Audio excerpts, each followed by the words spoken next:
Hello, I'm Certified Financial Planner Chris Cooper. Many of us have talked about before having to do one thing that's very physically challenging to do, and that's moving our residence from one location to another, perhaps within the same town, or perhaps outside the state that you live in, or even outside the country. Now, generally, three times we think of moving. One is when we're very elderly.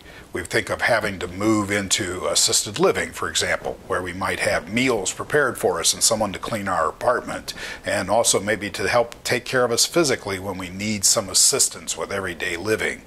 Other times we might think of moving because we now live in a home that we can no longer afford. For example, the mortgage may have reset. We may have an adjustable rate or a payment option arm, and that payment has gone up real high and we can't no longer afford it, so we need to move and get into another location. And the third one we might see sometimes is moving for economic opportunities, such as moving because of your career or a job, such as moving from one coast to the other coast for opportunities that you might not have otherwise. So let's look at these each individually. First of all, when we have to move into, let's say, assisted living, many times people ask, are there checklists of things that we should take with us when we move into an assisted living? Assisted living or independent living type arrangements generally are like renting an apartment. So you rent an empty room and you have to bring in your bed and furniture and other things you need with you.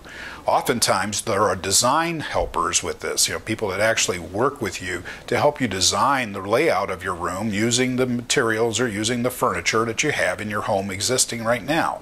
So you may want to take advantage of that opportunity.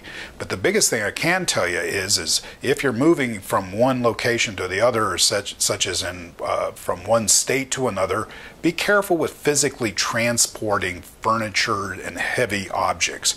Many times the cost of transporting heavy objects and heavy furniture is greater than just buying new furniture when you get to the next location. So that's something you want to keep in mind. Now, if you're having to move because you're having to consider economic downturns, your job has been eliminated, or now your pay is lower in the job that you're working in now, and the home you're living in is no longer affordable, you have to look at where am I moving to next? And if I have that picked out, will I be able to use the furnishings and many of the accoutrements of what I have now in that new location? And so you need to kind of evaluate both of those things. And again, remember that paying for a moving company, because labor costs and fuel costs are so high now, it may actually just be better to sell off the things you have and buy new in the next location and get free delivery. That last one, though, is moving across country. Now, sometimes people will go from, say, California to New York just for the opportunities to work in medicine, law, Wall Street, other places like that. That's definitely one of those times when you just want to pack a suitcase, get on an airplane, and go to the next location. Don't consider driving a car, because driving a car costs way too much money to drive across the country. Even considering transporting the car may not even be a good value. So these are things you have to weigh. They're different costs. They don't make anything to say is a right or a wrong, but you definitely want to consider all of these parts when you're considering a move.